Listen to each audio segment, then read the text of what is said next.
Olá, nesse encontro a gente vai ter o prazer de ouvir um pouquinho o professor Gustavo Reis sobre as escolhas e o processo de empreendedorismo que ele teve que ter para mudar do emprego nos Estados Unidos, na área de informática, no setor de tecnologia, para o sonho de se tornar professor. A gente vai poder enxergar, nessa perspectiva, como os modelos mentais impactam nas nossas decisões. Aproveitem bastante aí esse encontro.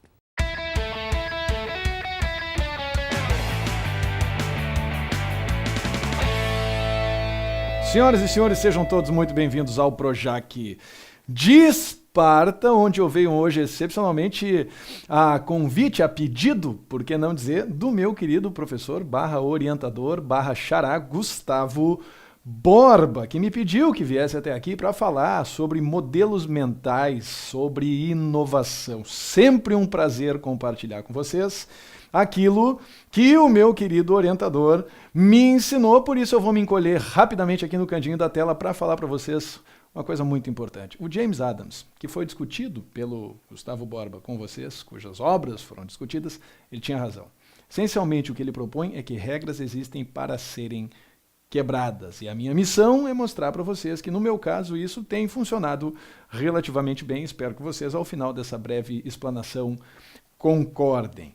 Quando a gente fala em inovação organizacional, existem várias maneiras de definir esse conceito. Uma das mais comuns é a que classifica a inovação organizacional como novidade, mais valor, mais resultado. Ou seja, temos que trazer algo novo para o mercado. Esse algo novo deve ter algum valor, deve ter uma proposta de valor, e ao colocarmos essa coisa à disposição das pessoas para que as pessoas a adquiram, é importante que isso dê resultado financeiro para a organização. Sem esses três componentes, a gente não caracteriza a inovação organizacional. Eis aí, para quem não conhece, o Sr. James Adams, que no seu livro Conceptual Blockbusting promove uma importante reflexão, a reflexão sobre o próprio pensar, sobre a natureza do nosso pensar, por que nós não aprimoramos os nossos modelos mentais, para que a gente possa refletir e pensar diferente a respeito de coisas e conceitos em que a gente sempre acreditou, porque estão de acordo com determinados blocos conceituais em que nós acreditamos,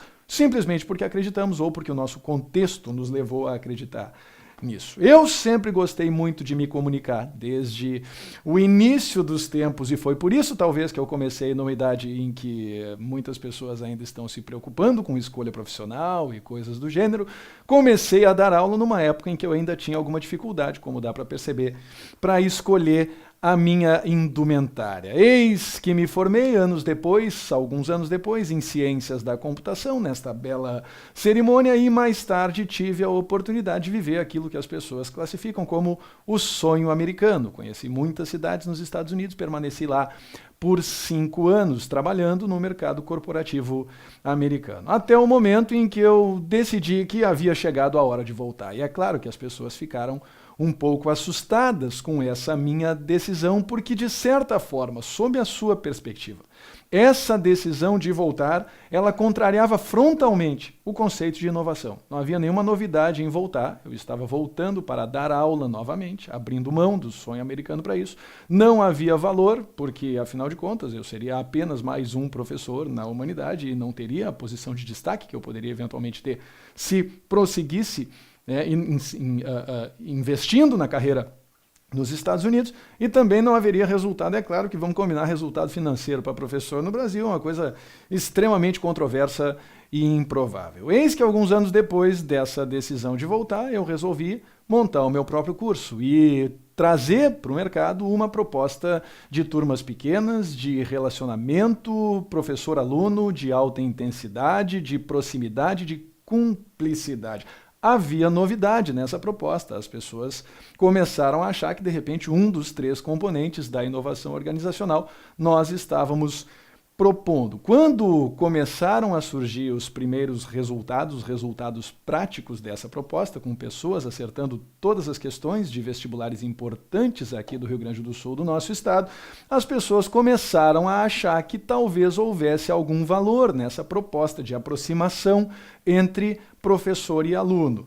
E aí, eventualmente, mais e mais pessoas começaram a procurar, nós começamos a precisar de salas um pouco maiores, como essa sala, esse auditório, na Unicinos Porto Alegre, para a realização de uma aula pré-prova em 2013, e as pessoas começaram a perceber que talvez aquilo tivesse dando algum resultado, claro que um resultado limitado à nossa escolha de trabalhar com turmas pequenas, mas ainda assim um resultado. E aí, segundo uma breve reavaliação, se tem novidade, se tem valor, se tem resultado, talvez a gente tenha trazido de fato para o mercado uma proposta inovadora, por que não dizer? E a partir daí, então, lambendo as feridas, a gente vai para as lições pós-choque, depois do choque da decisão do retorno e depois que as coisas, de certa forma, se mostraram decisões acertadas ou resultados de decisões acertadas.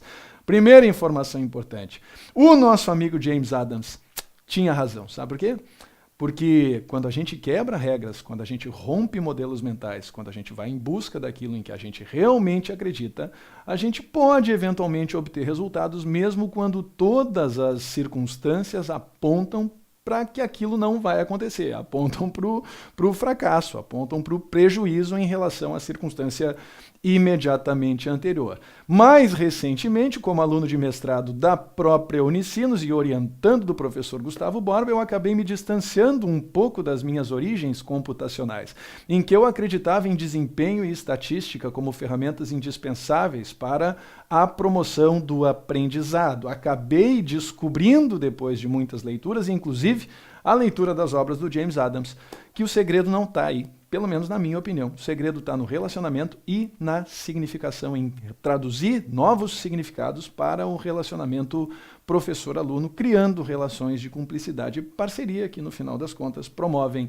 efeitos de sentido como motivação, entusiasmo, e empatia, humor e uma série de outros efeitos que são benéficos, que são positivos para a construção da aprendizagem. No final das contas, conforme nós aprendemos e insistimos no design, na inovação organizacional, não importa tanto, meus amigos, minhas amigas, o que a gente cria, o que importa realmente é o que as pessoas fazem com aquilo que a gente cria. É quem a gente muda com aquilo que a gente cria. E é a partir dessa mensagem que eu gostaria então de agradecer a oportunidade de vir até aqui participar virtualmente deste curso online e me colocar à disposição para que vocês entrem em contato comigo a qualquer momento, se assim o desejarem. Foi um grande prazer estar com vocês, meu querido orientador Gustavo Borba. Espero que esteja, essa intervenção esteja de acordo com a sua expectativa. Um grande abraço, tchau. Espero que vocês tenham aproveitado o encontro e até mais.